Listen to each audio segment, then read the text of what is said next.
বহুতে কয় ক'ব খোজে প্ৰেমে জিঘাংসাৰ জন্ম দিয়ে, কিন্তু মই ভাবোঁ আৰু মই ক'ব খোজোঁ জিঘাংসা জন্ম প্ৰেমৰ পৰা নহয়।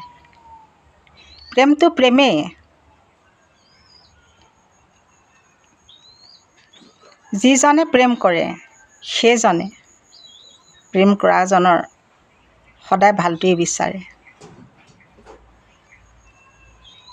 প্ৰেমে ত্যাগ বিচাৰে, কিন্তু আজিকালি সচৰাচৰ যিবোৰ আমি প্ৰেম দেখিবলৈ পাওঁ তাতনো ক'ত ত্যাগ আছে।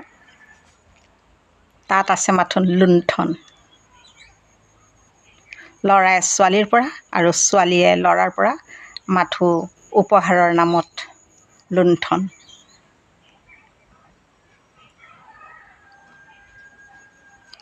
ভাবুকিও আনকি প্ৰদান কৰা হয় যদি ছোৱালীয়ে নিজক